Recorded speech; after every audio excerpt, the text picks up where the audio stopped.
especially considering It's been on the. it's going to be 55 this evening. All of 55. That's our, we had to just get my first taste of it. We lived it. No, absolutely. Yeah. Are we ready?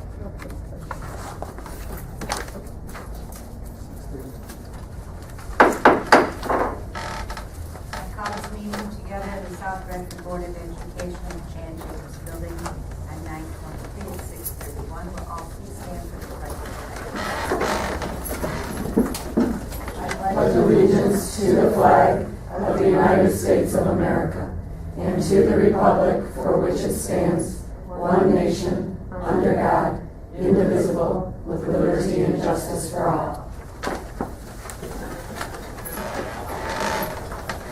Secretary of the School Board. I'm honored, Madam President. Thomas Dowdy, Misha Irving, Present. Carol Fleischer, Present. Debbie Tolliver, Present. Laurie Hicks, Present. Steve Baker present, and Nicole Kings. Thank you, Mr. Baker. Next item on the agenda is approval of the agenda. Are there any changes or additions to the agenda? There being none, the agenda is as written. Next item on the agenda is recognition of people in program. Mr. Bowles. Thank you, Madam President. I'm going to move right into Board Superintendent Communication, or next on. We're going to finally get to sticking point. I know that the board received this copy of this book a while ago, and it's been on our list. So this is our next book to do as a book study for the board, and we're going to do this one a little bit differently. With this book, we're going to, in front of you, you have pages. Pages. The book's kind of carved out, and so prior to each meeting, you'll have an assignment to read X amount of pages, and then Mr. Bob Rubetsky is going to lead us through a discussion based on those readings. And so there won't be a prepared presentation for this book. Just conversation once you get here. Just to mix it up a little bit. We've been kind of doing the same thing for a while, and so this just maybe just a little bit of a change. So I'm excited about this book, so we'll start. So you'll have an assignment. So over the next 2 weeks, read some pages. Will the former teacher be grading us? Surprise, surprise, surprise. You'll have to wait and see. That's all. Are there any other communications from the board to receive? Madam President, Mr. Fleischer? just to remind everybody, there is a speaker at RISA on Thursday night. Dinner's at 6. The conversation starts at 6:30. They ask that you call ahead of time, so they know about food and everything. But it's a way to get some extra educational. Doesn't cost anything, it's a short drive away, and it's always been well worth your time. Shirley and I go, and Lori pretty much did everything they have there. So I would encourage my fellow board members, if they can, to go to RISA Thursday night. Sorry, I have my calendar. And everybody should have gotten an email, because we sent out a bulk email a couple weeks ago. Probably also will be getting one from Wayne Decided. And I know it's kind of short turnaround from Oakland ISD regarding some other board trainings. They have classes and such. I think that's coming up in September. What is the end of September now, Lori? Maybe. So it would be a short turnaround. My world is just. I'm lucky I made it here on time today. That's all I Maybe, did. I don't know. I just wanted to remind Obviously, people. I'm not here on time because I'm not here. It's just it's a good chance to learn some things. We had a fun time serving food at the Thurston Open House last Thursday night.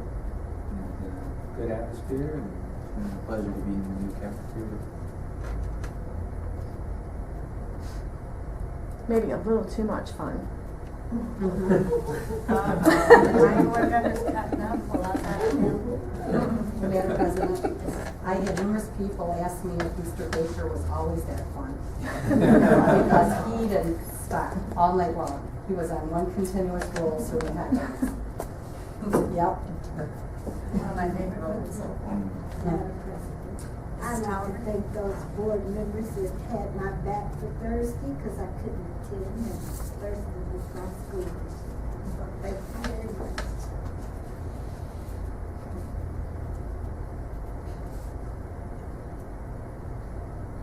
Anyone else?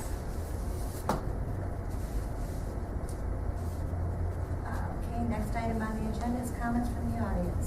Topics not related to the agenda, Mr. Baker. We have one, a Miss Drakas or something like that.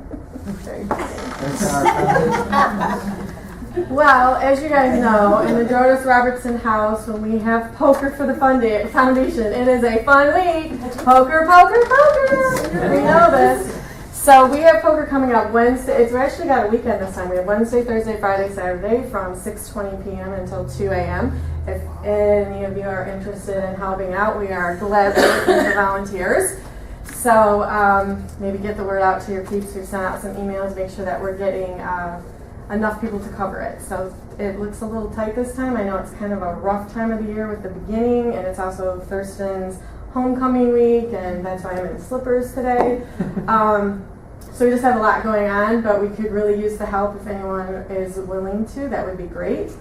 Also want to let you guys know that the Alumni Association has expressed an interest, as well as we have, about kind of maybe coming together. So they're going to be attending our first meeting in October, and we're going to talk about like what that collaboration might look like between the foundation and the Alumni Association. So that's it. Poker, poker, poker.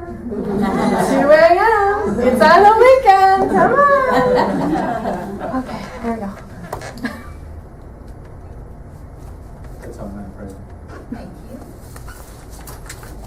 Next item on the agenda is the Pastel Job Plan for Improvement. Mrs. Holmes. The last board meeting on September 9th, I'm happy to say there were no delegates to report.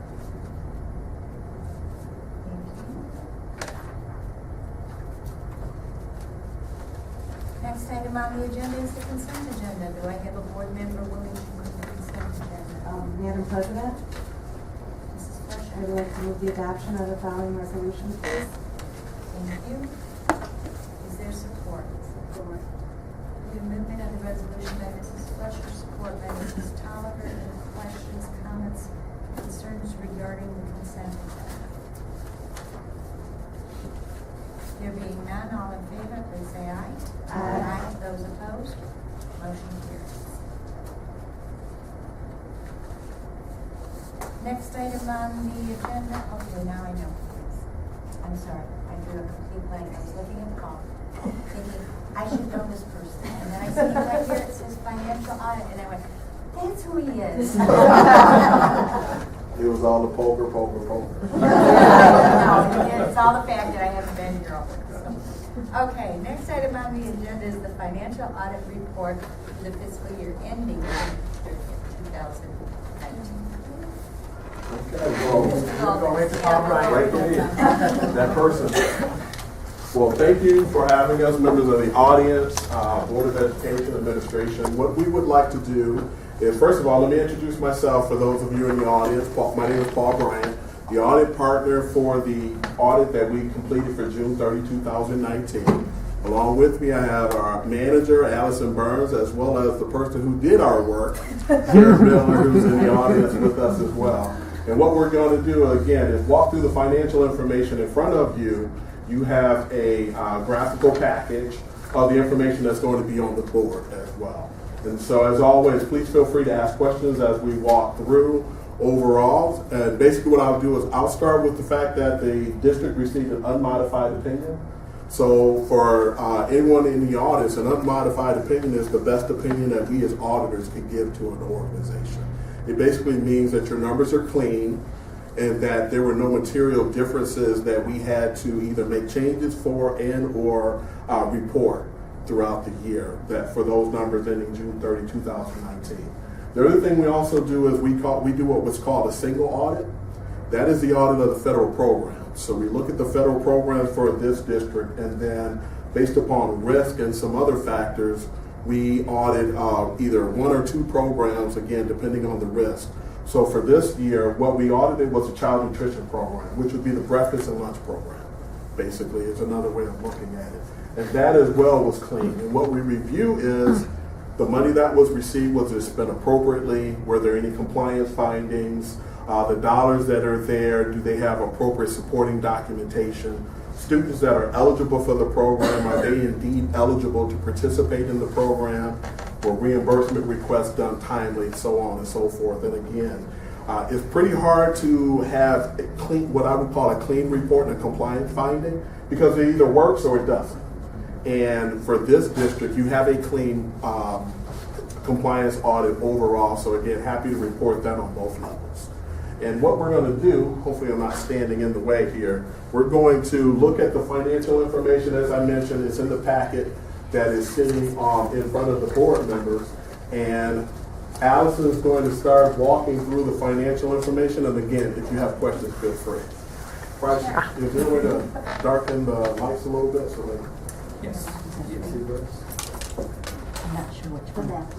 There's 1 or 2 ways. There's that one, or Yeah, it's down.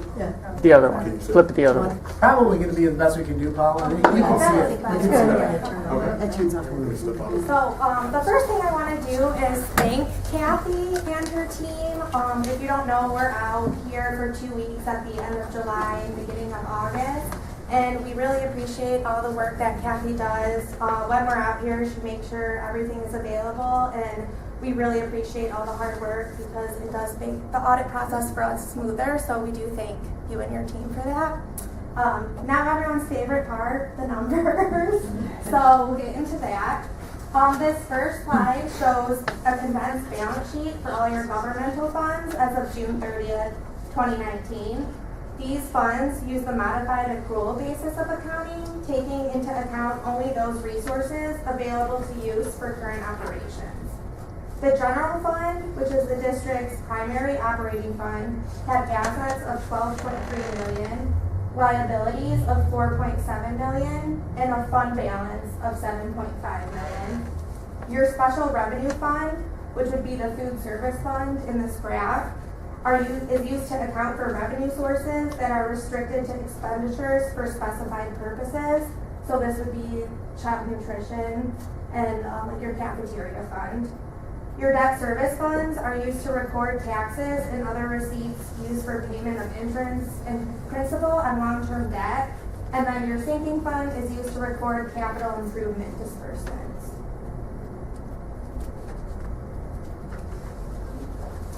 The next slide is a combined statement of revenue, expenditures, and changes in fund balance for your governmental funds as of June 30th, 2019.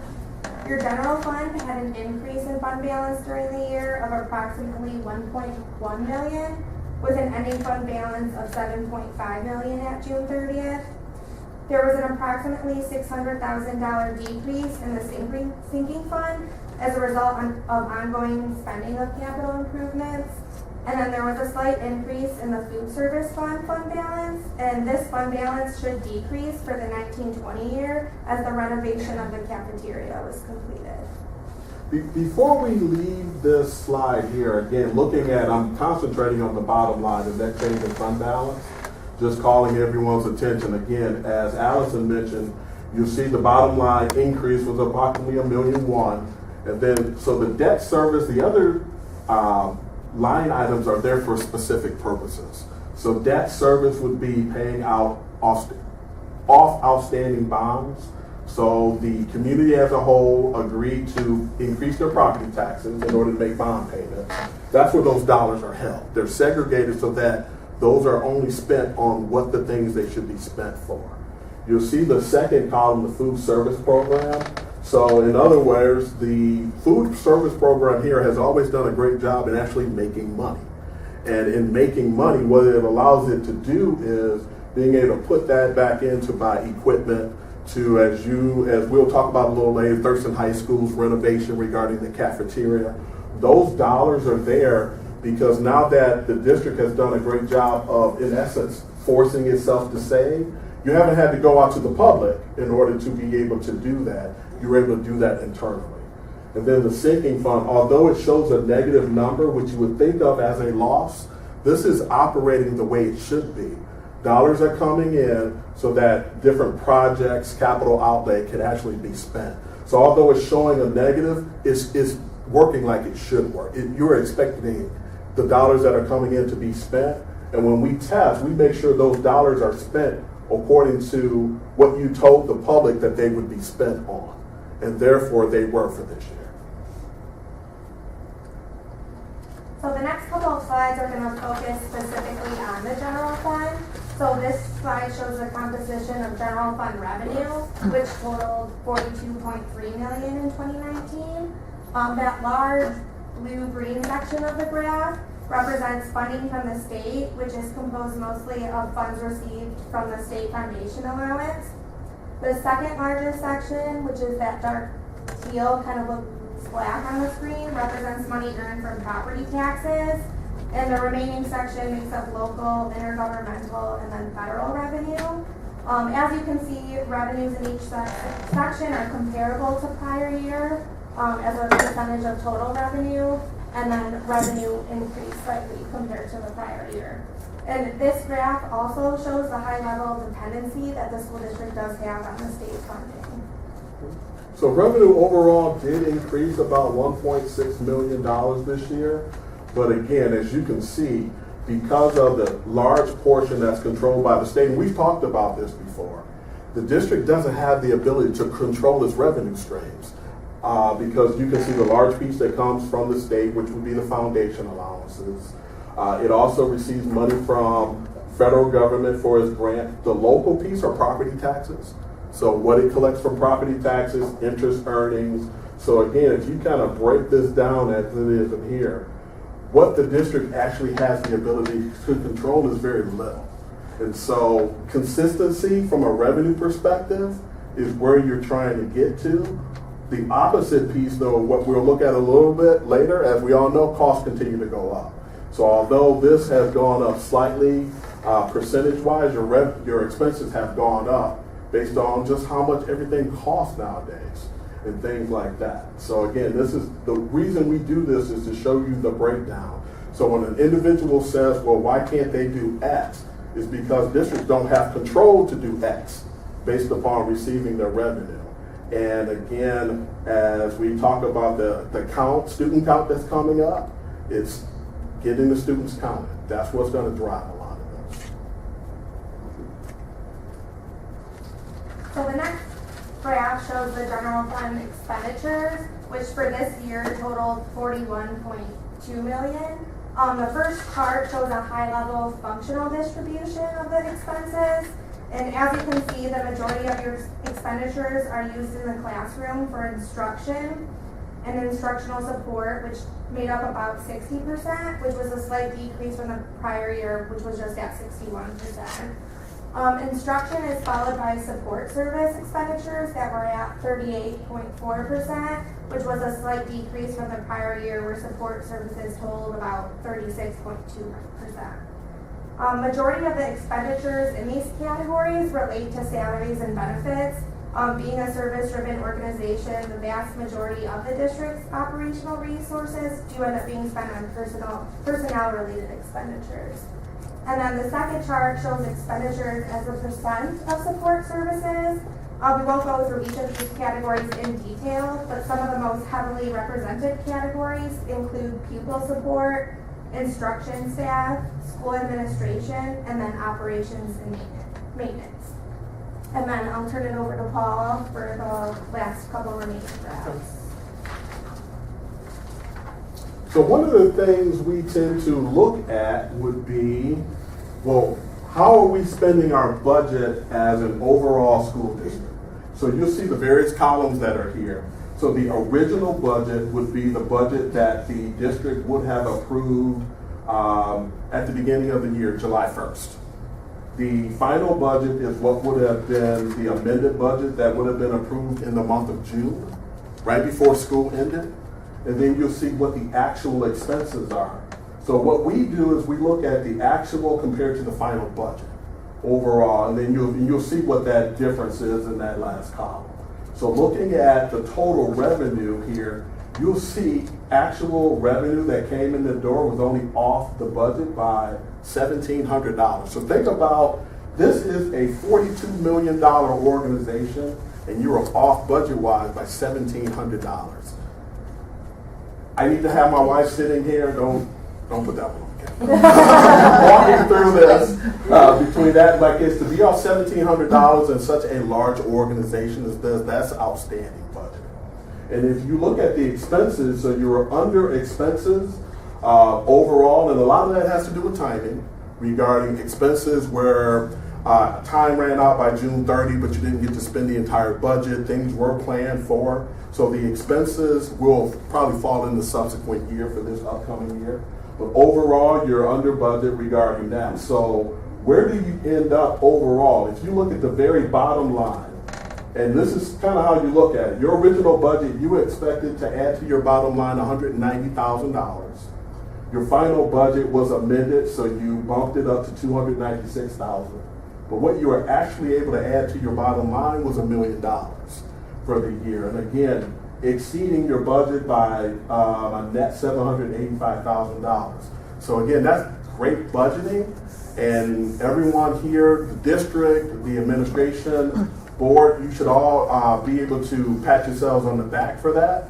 But I kind of do that to say you want to make sure that you're planning accordingly. Because what we'll talk about a little bit, this district has done a great job of not only planning and implementing those plans, but making sure they budget for them. Because there's a lot of things that will be coming down the pike that you want to make sure that although it looks great right now, that you're making sure you plan for those coming down.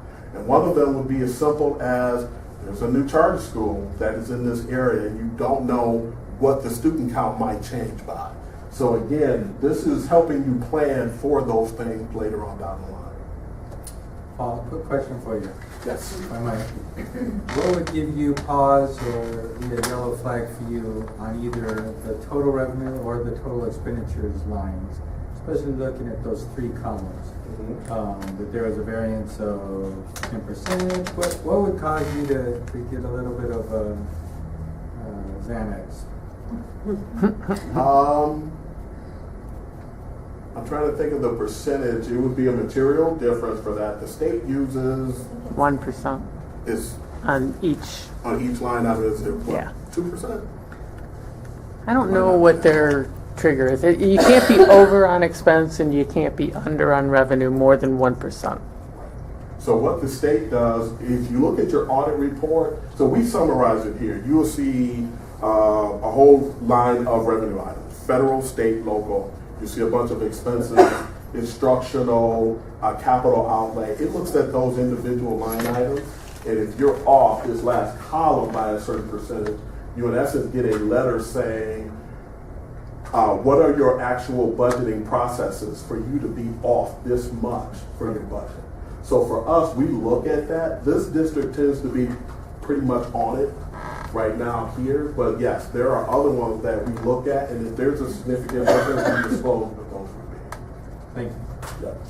Here, for your total expenses, everything, so the net number you were under budget, there were 2 line items, I want to say, where you were over, and it was because of the HVAC, that although it was budgeted, went that between that and plumbing went a lot much over than what your budget was expected.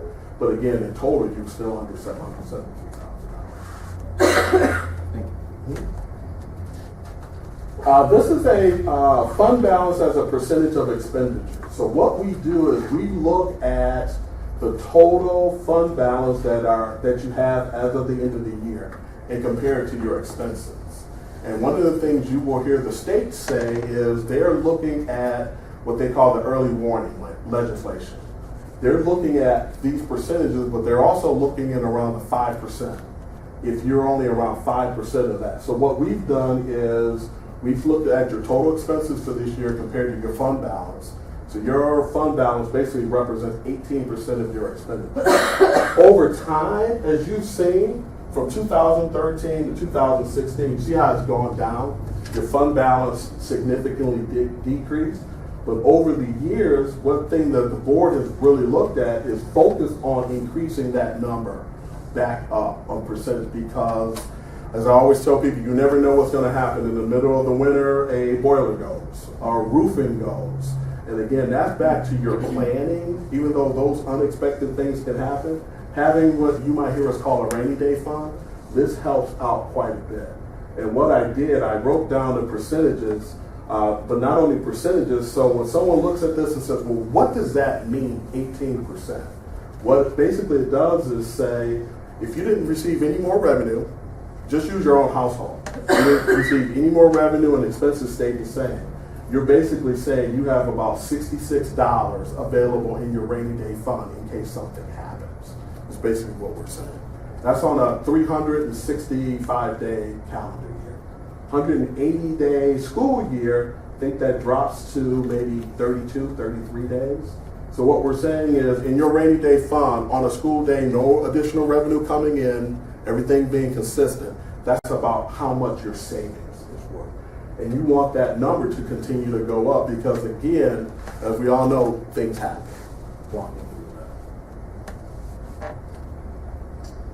So the reason we do this, and I mentioned it earlier a little bit when we were talking about adding to the bottom line for that, you hear all these numbers flying all over the place. We added $1 million here, we spent dollars here, but what I don't think people spend a lot of time on is, well, what did we spend the money on during the school year? So we bullet pointed out with Kathy's help, kind of, well, what are some of the highlights for the school year?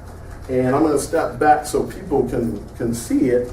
But as you look here, you'll see, so for the third year, the Wayne County Enhancement Millage, which was approved, the district received $1.4 million. The cafeteria fund, we saw it earlier, we were able to add $16,000 to the bottom line. So now that fund sits at $863,000. But a lot of that is, the reason it's still sitting there is because of timing. So the construction work was started at Thurston. The work wasn't able to be done in approvals before June 30. So a lot of the work was done in the summer, where now the cafeteria is, I'm assuming, up and running for the first day of school. So you'll see just a timing difference regarding that. And again, what happens is the state looks at that $863,000 and says, well, it's a food program. Why are you sitting on so much money? The district's explanation back was, we have a plan for basically forcing ourselves to save money so that when we do that construction, the district did not have to go out and borrow that money. They were able to use their own savings plan to be able to do all of that construction that was there. Foundation increase for the upcoming 19-20 year. The millage rate, one thing that has been able to happen is the millage rate, or basically what's been charged to the community, that has been able to be reduced. So your property taxes should go down some regarding that. Overall, you'll see 8.3 to 8.1, and it's expected to stay the same. You don't see that a lot of times. Once a district usually goes to the public and they get approval to do a property tax millage, and they bill you, it's going to bill you forever, whether you need it or not. Here, that's been able to be adjusted down so that the public as a whole can see some of those savings as well. We just talked about the expansion of Thurston High School. So now it's been completed and fully operational, and it's been paid for internally. The district continues, here's the other two things. District continues to offer free full-day preschool program in each of the 4 elementary schools for 5 sessions total. So you have a customer base, basically the students that you serve. This is a program that you're able to offer to those students regarding free full-day preschool. That has to be paid for somehow. And it's paid for because of the savings that are being added to your bottom line overall. That $1 billion we just talked about. So that's there for that, as well as the Success for All literacy program regarding so it's starting in its 3rd year. And so there has been a result showing where your 3rd and 4th grade, looks like reading scores continue to increase because of that. But again, those are things that people hear about, or they should hear about more, but they forget those are costs that are attached to that. So when I walk through and I say it's great that you added $1 million to your bottom line this year, it's also proceed with caution because these programs are out there, as well as I'm sure there's others you're talking about that need to be funded. And one of the bullet points I wish I had put on the bottom in doing that, this district has not had to go out and borrow through the state aid fund. So most districts go out and they borrow. If you think about it, June 30 hits, you receive your July and August state aid payments. School starts in September, but you don't receive your first state aid payment until October. So you're funding all of those costs internally. Most districts borrow to do that. This district did not have to borrow this year. And then the small, it's about $400,000 they did have outstanding, they went ahead and paid it off. So again, strong balance sheet, lots of programs that are being offered to the students within this district. But again, great year, but proceed with caution as you walk through that. And one thing I do want to add about that Wayne County Enhancement Millage is that it did start in 2017, and as you can see through 2017 through 2019, the fund balance did increase, and part of that is due to the Wayne County Enhancement Millage, which I believe is ending 2023 or 2022, which it would be up for renewal, but even if it does get renewed, the new proposal for it is that it would include charter schools. So if it is renewed, the district will get less money than before, and then there is a possibility it wouldn't be renewed at all. So that extra $1 million the district gets would not be available to you. The election will be on the 2020 ballot. Okay. Gotcha. Wayne County can only go on even years. Okay. Oh, okay.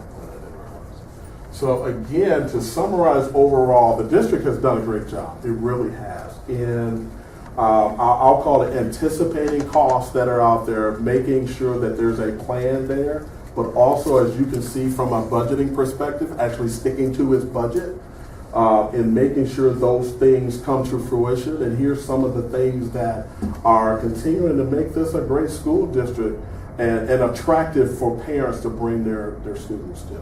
Your balance sheet is financially very strong regarding that. Any questions of us?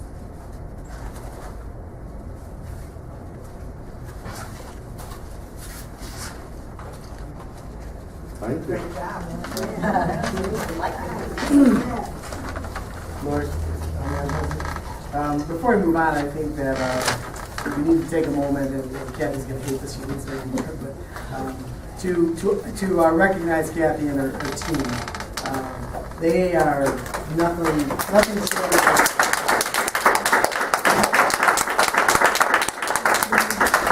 nothing short of remarkable. And they're not only does she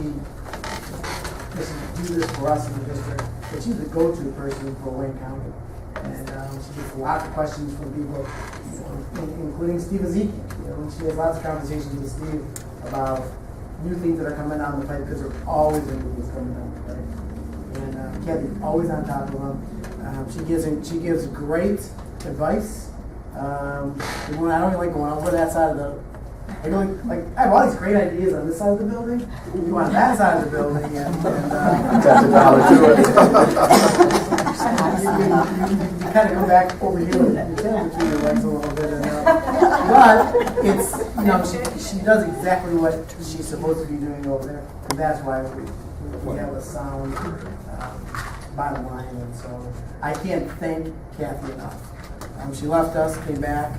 I don't know if she's ever going to actually leave. We'll see. She says yeah. She said that last time. So, but every day that Kathy Lloyd is in this district is a blessing for us. Thank you, Kathy, and your whole team. What a remarkable team you have, and I don't know if you want to say a few words about your team, but wow, it's everybody that is in on that side of the building is incredible. Can I say something? Of course. One moment though, Kathy. We also might want to mention, you mentioned Steve Ezekiel, but you didn't include what his title was, which is, I think, important. Yeah. He's coming to Kathy. Yeah. Steve is the Assistant Superintendent for Operations, which includes for Wayne County, and which includes finance. So, and he's a remarkable guy himself. So He was my teacher. he's good. I would like to personally thank Sue Carver, Lisa Skinner, Ebony White, Henderson, and Dolly Bargout for all of their great work. This has been a great team. Some of them are new, but they're really gelling together and working as a team. And this has been the best team in the roughly 19 years that I've been here. Bar none, this is the best group that I've worked with. They all pitch in and go above and beyond. And when we had Deb Casey go down with an illness, people who were not normally in payroll stepped up and helped in payroll. So thank you to everybody. I also want to thank Plant Moran. This year we did a little bit of a change up, and we matched numbers before they left, and the proofing of the financial statements was a dream. So this has been the best audit that I've had. So thank you very much for changing it up and collaborating early on. That was great.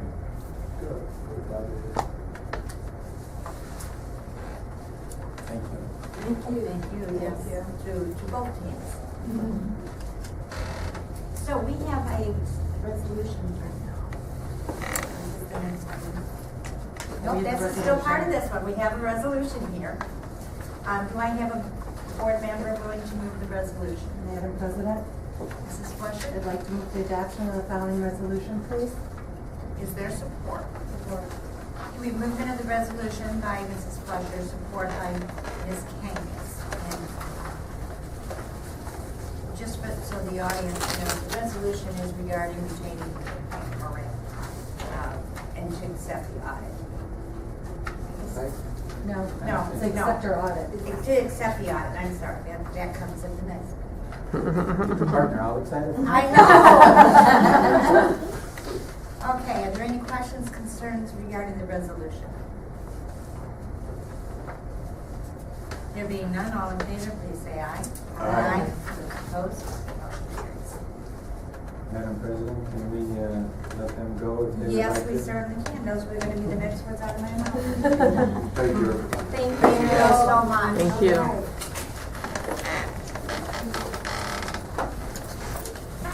Thank you. Have a great evening, everyone.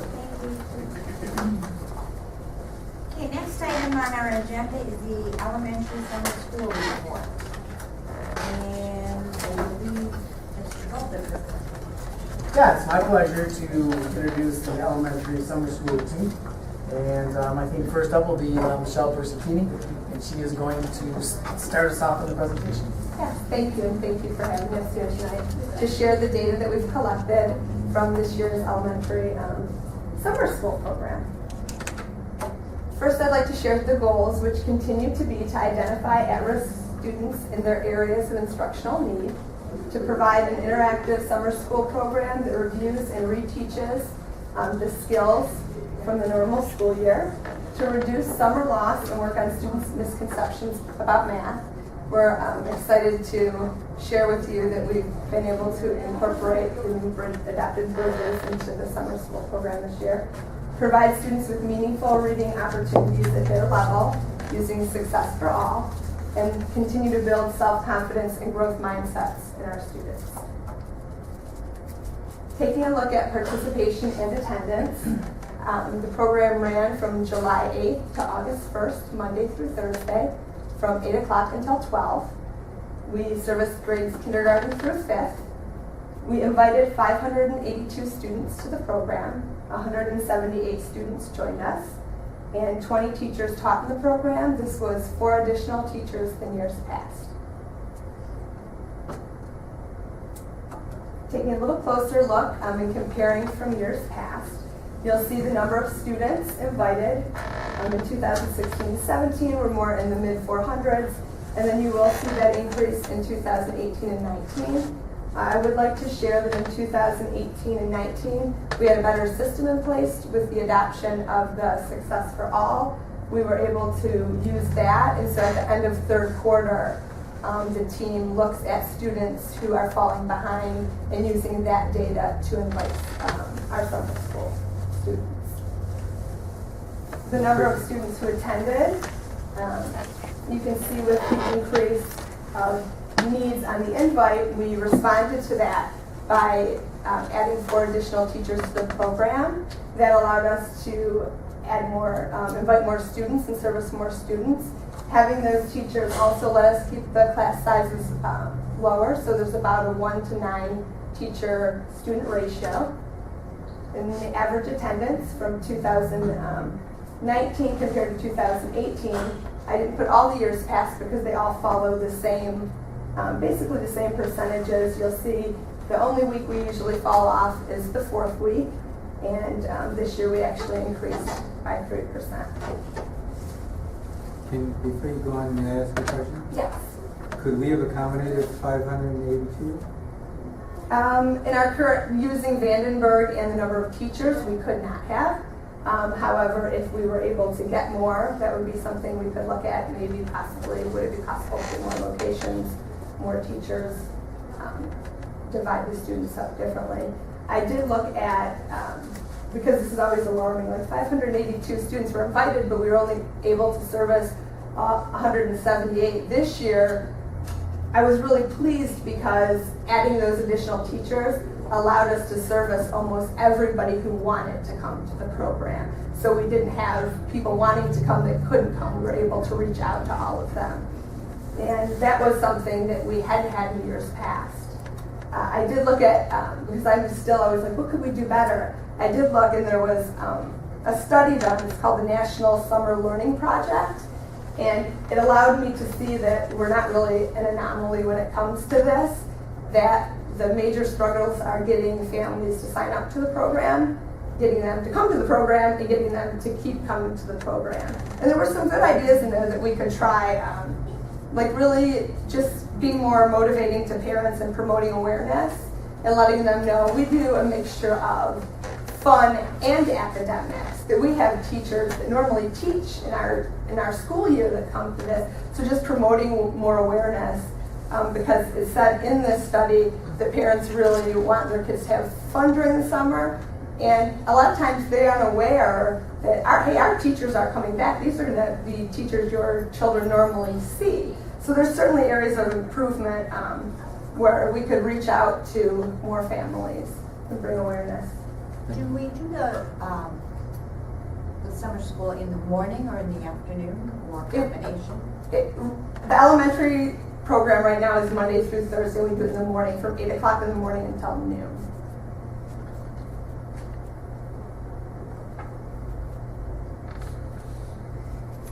So looking at so what, adding the additional teaching staff allowed us to reach out and include more families into the program. Attendance for some students continues to be not consistent. Families are working to balance their child's academic needs and their family commitments. Vacations and family commitments do impact students during all 4 weeks of the program. But we feel as if our families are committed and they are doing their best to juggle both, because they do have plans in the summer as well.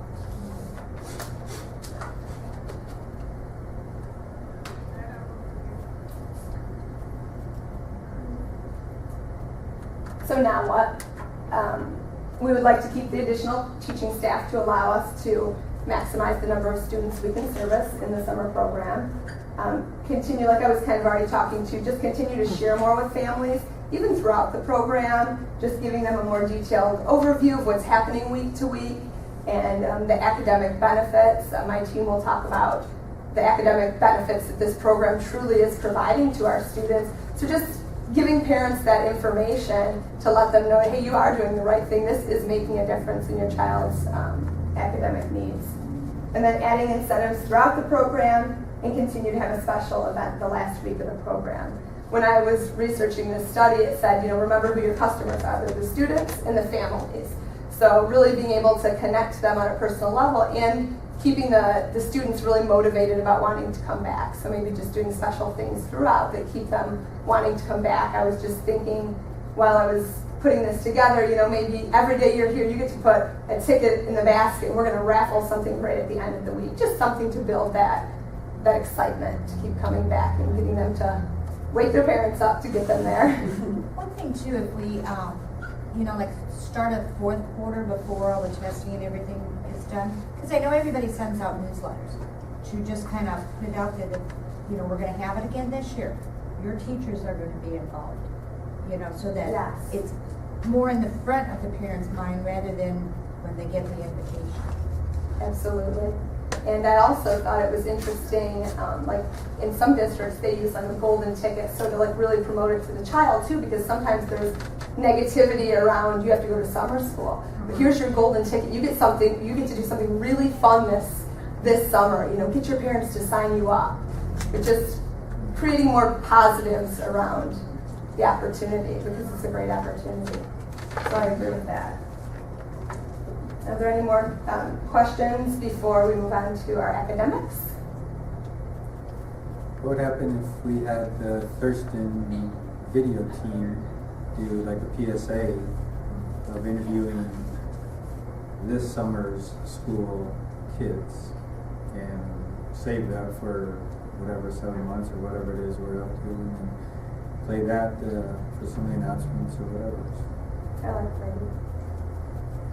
So if you're in the program, are you in the program for the whole summer, or if you miss a lot of days, you can't be in it, or? That's a great question. So when we had like a lot of students, when we didn't have as many teachers and there was a big demand on the sign up and we couldn't service everyone, we had this rule: if you don't show up the first 3 days and we don't hear from you, we'll drop you so we can get to the waiting list. We still follow that protocol. But really, you're in the program, and we would say if you miss so many, then we will drop you so we can service more people. We didn't have to get that technical because we were able to add the teachers. And in the end, it's still all panned out very nicely, except we didn't have a bunch of people not serviced that wanted to be serviced. There are times, like at the beginning of the program, there is that struggle that there are people that don't show up and we can't get in contact with. In the end, we do end up dropping them from the program. But this year we were able to, basically, everybody who started coming could continue to come the entire time. So if attendance got a little crazy because they went on vacation or something, we didn't have to count them as much because we didn't have people that we felt like weren't being serviced.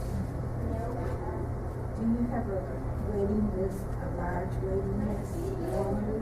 So normally we do. Actually, if I look back, I had in the past, like 2018, for example, we had 64 students on the waiting list. This year we had 12 students on the waiting list. It started out at 6 at the very end of registration, but then I had a few families reach out to me through the summer. And so of those 12, we got to reach out to 7 based on people not coming to the program. And so 7 out of 12 of those students got to come to the program. And we did reach out to additional families. They either had other things in place or they just couldn't be reached, but most of them were able to at least get that invite. So we'll give them the incentive to register early, right? Yes. Okay. Thank you. And now for our concepts. Erin will come share about reading. Oh, man. Hi everybody, good to see you. Hello. So the 2 core content areas that we did this summer are reading and math, as Michelle mentioned. We use the Success for All reading program, and basically that targets our 2 different level readers.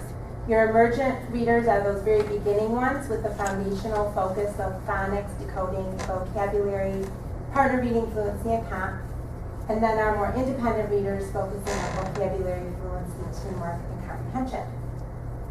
In the area of math, as Michelle shared, we used our New Bridges program, and it was the intervention piece of that, which Michelle Chase helped train our teachers on. In kindergarten, their focus was counting and number sense. First and second grades did addition and subtraction, third grade multiplication and division, and then our 4th and 5th graders focused on making sense of fractions. So we have some pictures to share, so you get a little window peek into it. You'll see some partner work happening. And here you'll notice Linda Muse, our music teacher at Jefferson and Adams, was a classroom teacher in summer school this year. I'll do that one. And then also Michelle Hubbard, principal of Adams, taught a class. And I had the pleasure of speaking with both of them and observing them. They're both excellent teachers, by the way, and here's what they shared. What a great experience. It was bringing a deeper understanding to us for the core reading instruction and math instruction. We can now make powerful connections as we work toward integrating our best practices across the curricular areas. And they also said how powerful it was to see what it's like in the classroom and how they can transfer that into their roles, which are different. So that's pretty awesome. So now to take a look at our data. Last year we were able to share with you our data for our emerging readers. Those are our students who are our youngest readers, our kindergarten through first grade. And you can see our data comparison here from our 2018 and 2019.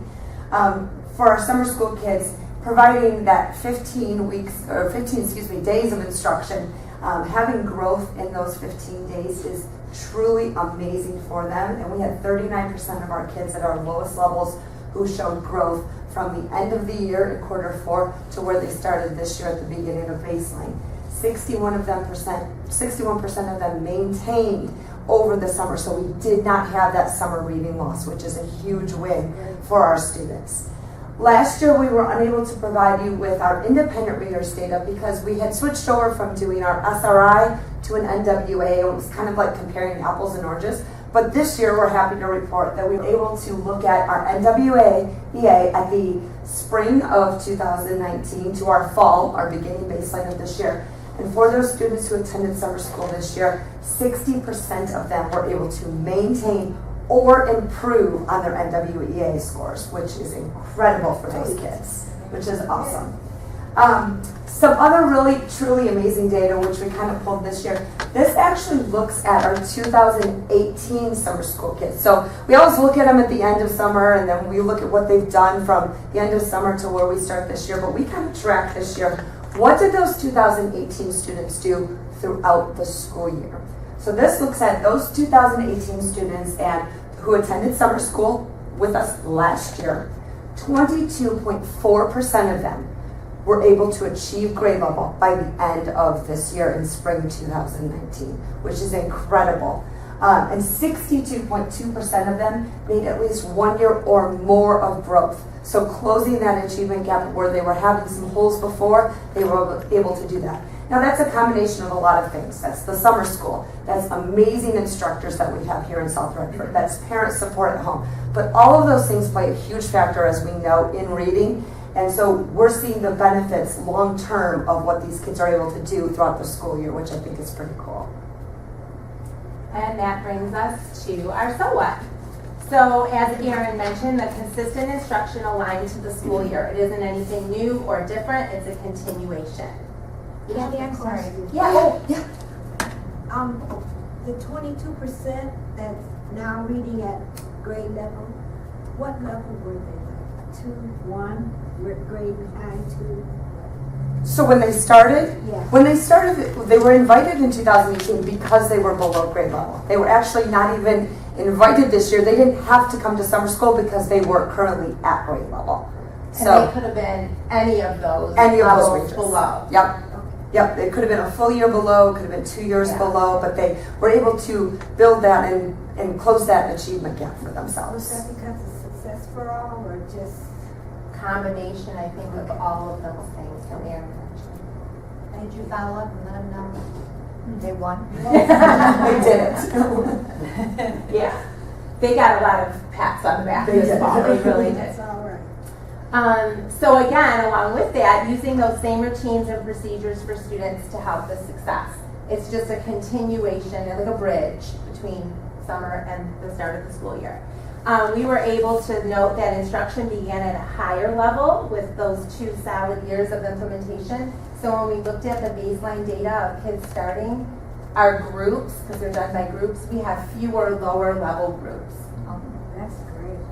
Summer loss has actually been shown to be the greatest cause for the literacy gap in reading. So the data that you just saw, the maintaining data in particular, is a true success for our summer program. And that's the whole point of it, isn't it? And that is with only 15 days of instruction. So that's very powerful. So the now what? For the current years, we continue to use Success for All reading instruction during our summer school, as Kat said, to bridge that gap. So they're seeing the same things as they're seeing normally in normal instruction throughout the year and in the summer as well. And then continuing to provide training for our teachers and support our teachers who are actually teaching that summer school program. And then to maximize the instruction time by using the year-end data to make those groups ahead of time so we know where to place our students accordingly. Questions? Now we'll turn it over to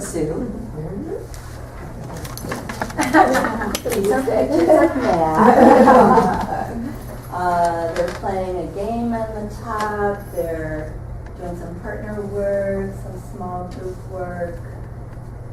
I'm the data person. It's very interactive. It is. Yes. All right. So here's what the math data: 63% either maintained or improved from the spring of last year to the fall of this year on the same test that Erin talked about, the NWEA assessment. Next year, because we started that test last year, we'll be able to have comparative data in next year. So what about that? First of all, just to let you know, that 63% reflects 78 of the students that were in summer school, and that have both a spring and a fall test. So the reason it was 78 is that, first of all, my first graders didn't take that test in kindergarten, so they're not in the data. Not all teachers had given the test. I had to stop last week in order to get this ready for tonight, and they had more days for giving the test. No sixth graders were in the data, so the fifth graders that were in summer school, their scores aren't in here because they hadn't taken the test yet at Pierce. So that's why the 78. Right before we were putting this together, I read an article in a magazine that I happen to like. It's called Cry Don't Happen, and it was on summer learning loss. Like, oh, this is timely. And it said that research shows that students tend to have more summer loss in math, even more than in reading. And one study shows 78% less ground in math. And I know that Chris Harmon talked all the time about math really has to be taught at school. There's so many things about math that some basic, the basic facts and those kinds of things can happen at home, but boy, once you get to kind of the big strategies, and it really is something that happens more at school. So interesting. Also, they talked about a recent study that found that students who attended a voluntary summer program, like ours, in 5 urban school districts had only modest short-term gains. So during the summer, they saw the gains. But by the time fall came around, even those gains weren't there. So I think with these 2 bullet points, what we did was pretty impressive. So I'm kind of excited about what our data looks like. And again, Erin and Pat mentioned this, that just keep in mind, any improvement, any maintenance, you've only working with 15 days, you have 45 minutes of math every day. It's just interesting that you can even do that. That's good. On your third bullet, that's really disturbing to me. Did the study identify causes or? So there were a few things that he mentioned about he talked, the author, talked more about the test taking in the fall as being one of the reasons why maybe it was the gains weren't there, which was interesting. That's what he talked about. Okay. Thank you. One of the things too that when my kids were growing up, which ran a while ago, teaching them math, even at home, it's a different language that we learn. So, for us it was a carryover. It took a long time for my brain to get this concept of reading. So I think that's also part of the reason that math is so hard to be taught two different ways. Very definitely. So what? We did use a new math program, the intervention part of Bridges. So there were pluses and deltas with this. The pluses were that we had pre-made, thank you Michelle Chase, grade level kits with hands-on manipulatives that the teachers had. And that was now what from last time was to have those for the teachers. The program was engaging for students. It's very hands-on. They're playing games. They're interacting with each other. And Michelle also met with teachers about the program before summer school began, so they knew some things to do with the program. That also was a now what from last time. So a couple of deltas. The program was a disconnect from what the type of instruction they had during the school year. And it's a new approach to learning. It's very exciting in its approach, but it was different than what the students had done. So the students were very used to say, do this, do that, and you get an answer. And that's not what the Bridges approach is. It's let's figure it out together. Let's try some different things. You work with your partner. So it was different. And it used games that were designed for small groups, so no bigger than 6. And you heard that the class sizes were 9 to 1. And in fact, some of the games were even smaller than for 6. So sometimes it's just difficult to give individualized feedback when you've got a larger group and you're trying to make sure they're getting the learning from the game. So just a couple of deltas for our first time of using this program with students. So now what?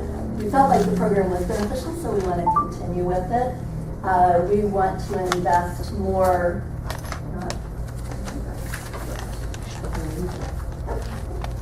We want to invest more in the pre-training of teachers so that we can help them with those small group, even make smaller groups in their classes to be able to give more individualized feedback. Also help them to, they will have had a year of this program, so they'll be able to make those connections from the school year into the summer, just like Erin and Kat were talking about with Success for All, so excited about that. And then the third bullet is about helping the teachers use the program with smaller groups within their class. So, any questions? Did the teachers who taught summer school with the new math program, they feel like they got a leg up on the fall program? Yes, they did. Yeah, we did a survey with them about it, and that was one thing they really liked, that they got to have a little window into the new program. So the 63%, is that both math, the whole math and with Bridges, or was it just with Bridges? Just with Bridges. Oh, okay. That's fantastic. Yeah, because it was just the summer program, and that was just the Bridges program. So from the end of last year, that 63% was from the end of last year to the beginning of this year. So just the summer work. So Bridges is pretty good. We're hoping.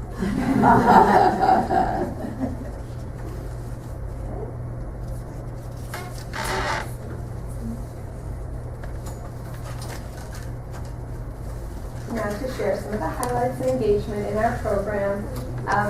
Like I was talking earlier, the academics has to be mixed with some fun and excitement. Our teachers do a really good job of that. They do hands-on learning. They take them outside to do some movement. This picture you see over here, they're actually learning to blend words. So there might be a C-A-T and the kids hopping and they would say cat. Then you might switch out the first letter to an S and then they would say sat. So just getting them outside and being excited, but still covering the Success for All content. Also using technology in the classroom. Vandenberg is so good about letting us use all their materials.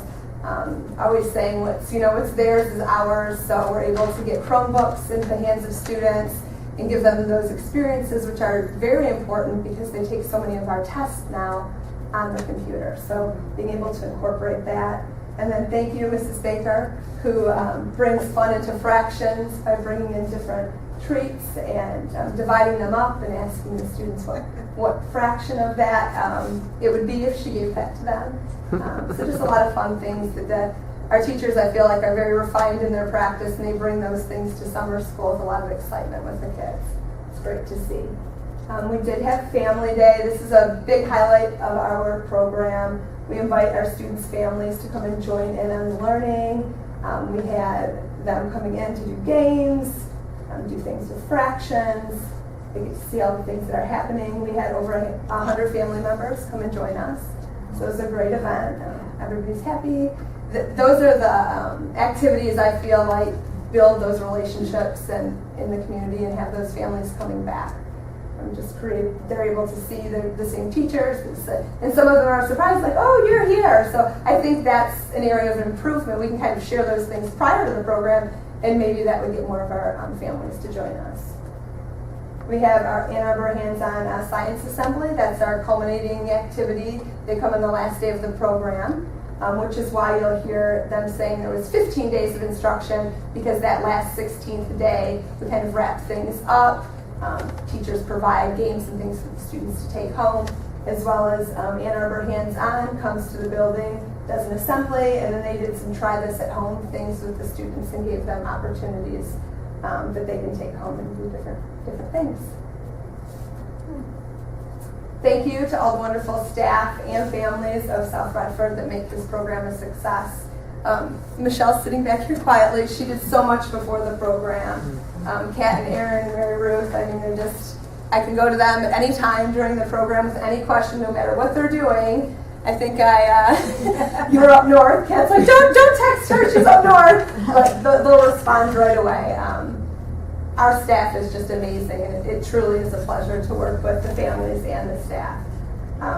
I cannot express what a true pleasure it is to work in this capacity during the summer. It allows me to work with different staff members and families that I wouldn't get the opportunity to work with during the normal school year.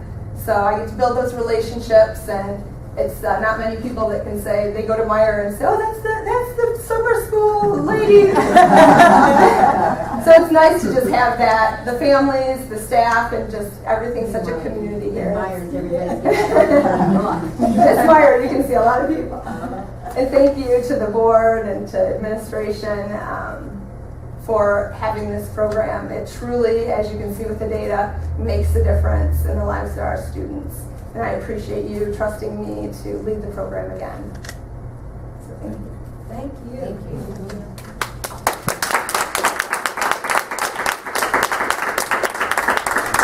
Are there any additional questions the board has for the group? All right, go right ahead.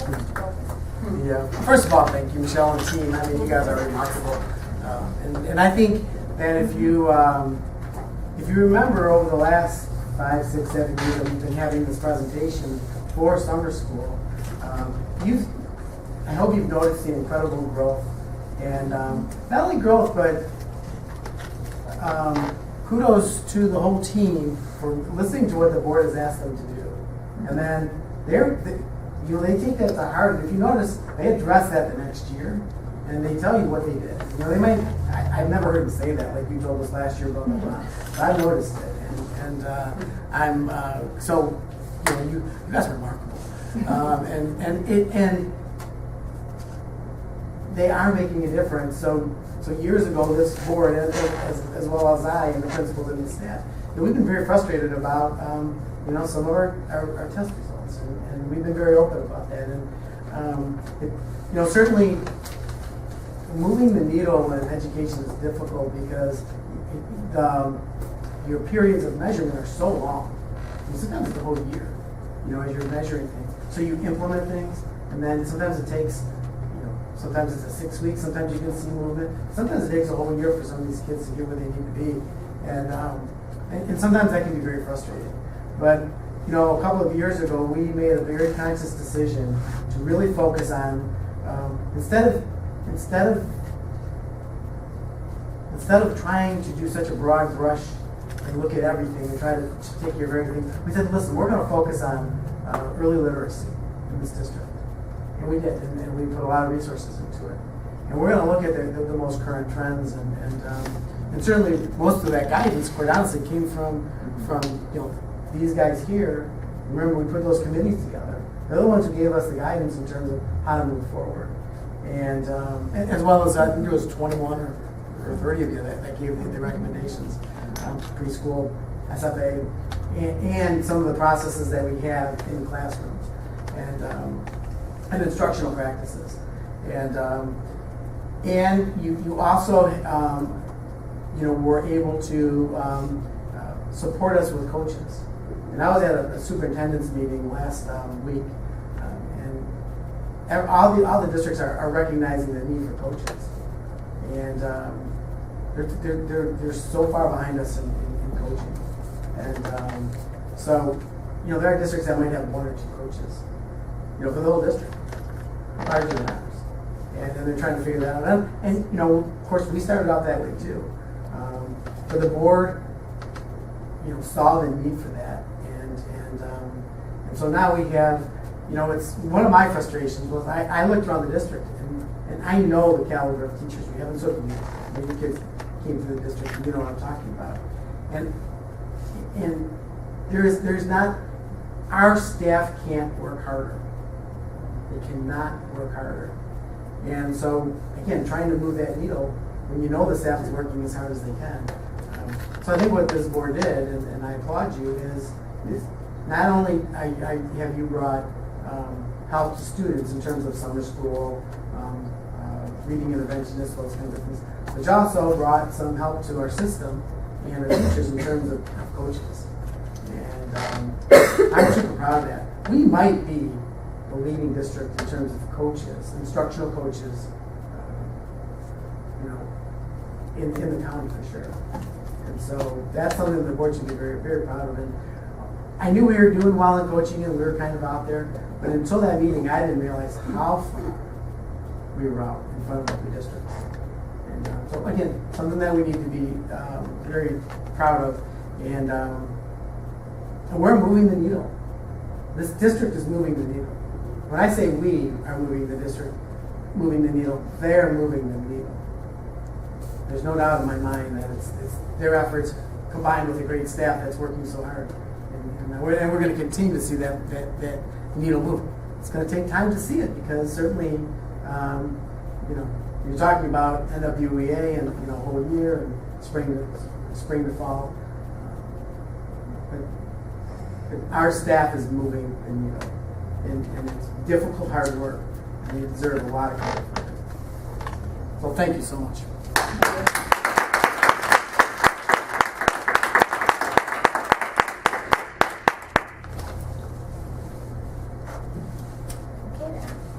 Great job, guys, really. Yes. Next item on the report is the report from the district data coordinator.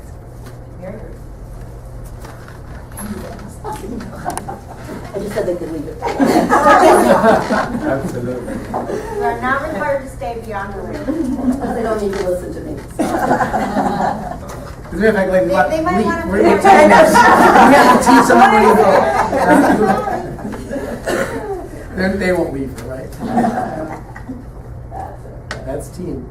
All right. So tonight we're going to talk about a data process. We're going to dig a little deeper into one. So since this is the beginning of the year, remember you have your district data binder in the Google Drive. It's organized by folders. We have been doing this the 7th year. We'll count all those folders in there. So excited. I love that. And we'll update it 4 to 6 times a year, either from a presentation to the board or from an update, one or the other. So these are the 4 areas that we want to keep our eyes on. It's the measures, performance measures of our system, so demographics, perception, student learning, and school processes. The school process is what we're going to talk about tonight. So you're very familiar with this slide. You see this when you go into the elementary buildings. Success for All. So the part that I'm going to talk about are the solutions committees at the top. And that's what they present to you as well in the buildings. So these solutions committees are really important because they impact the student learning. So parent and family involvement, critical to student learning. Cooperative culture, which is behavior, critical. Attendance, critical. Intervention, critical. They all impact, and the community connections kind of touches everything. All right. So they're very important in the work that they do and their impact on student learning. When they present to you, they present in this slide. And I created this, but when I was sitting and watching it, I'm like, wow, it kind of looks backwards. I've taught you it's here's what, so what, now what, right? And you heard that from the presentation. But if you look at this slide, it's now what, here's what, so what. So you might think, why is that? So the reason is that we are taking the Success for All, I'm sorry, you have to watch your back. The Success for All model, and we're marrying it to the South Redford model for using data. So come that close to show you this. So this is a quarter. What you see here is a quarter one. And Success for All has the beginning of the quarter, starts with the target and action steps. That's the work you'll do during the quarter. And then at the end is when you study it, and we study it in our process. Here's what, they look at the data. So what, they talk about the reasons for the data. So then, our part of it starts here at the end of the quarter, study, and that study takes you into the beginning of the next quarter. So what they did, or what they looked at in the here's what and so what, determines what the target will be for the next quarter and what the action steps will be for that quarter. Then you do the work of the quarter, and then at the end you study it. Here's what, looking at the data, so what, figuring out the why, and that takes you into, see what I need my friend here, to the now what and the now what targets and actions for the next quarter. So now we're ready to do our work in the quarter, studied at the end of the quarter, here's what, so what, takes you into the last quarter where you have your targets and your actions, and you studied at the end. And what's perfect about this is that it's a continuous improvement because the fourth quarter takes you back to the first quarter. I mean, it's beautiful. Colorful, but also it's just so I wanted you to understand that. I wanted you to understand how we've married what SFA does so well in their data processes to our data processes, and it's just very cool, I think. So, wanted you to know that. Doesn't it kind of go up on a diagonal for the next year to go up? No, yeah, right. It's a spiral. Yeah. So, Thank you, Dana. that's all right. All right. So, short and sweet tonight. This is your time to impact the data system at your level. So, pluses, deltas about what I shared with you today. I like the hands-on interviews. It was very informing. They were very helpful to see it in process. Sorry, you have to watch your back. Thank you for all your work and your dedication.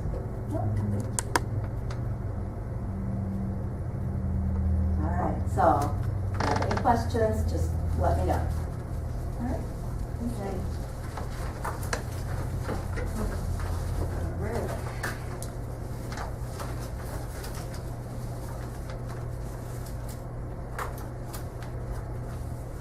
Okay, next Next on our agenda are comments from the audience on topics related to the agenda. Mr. Baker. Right now, Madam President. Thank you.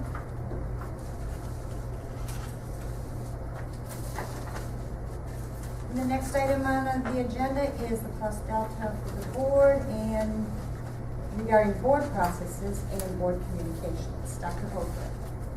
Thank you. So for this evening's meeting, what processes helped us in our learning, communications, board processes? What pluses did you see? I'd like to thank Kathy and her team for all their dedication, their work, and she does a great job. 'Cause I can understand. If I can understand, it's all right. Anyone else? For me, it was getting the reports early so that I could review them Yeah. before we got here and kind of form some questions or like aha moments before I ever got here.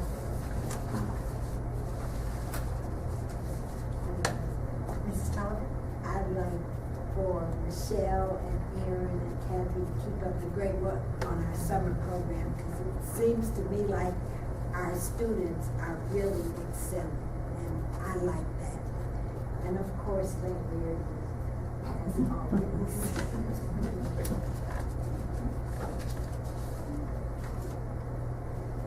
Are there any things that you would see as a delta? Opportunities for improvement, things we can improve?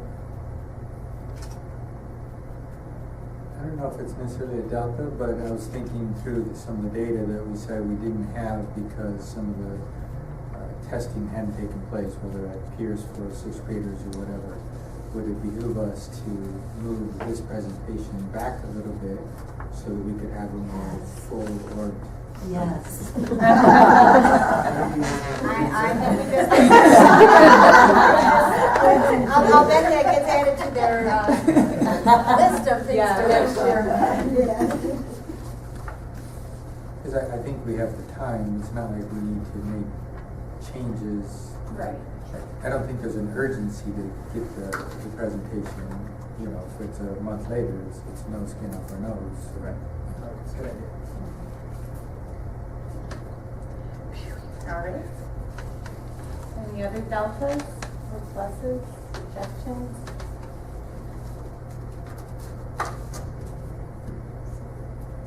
All right. Let's turn it back to you.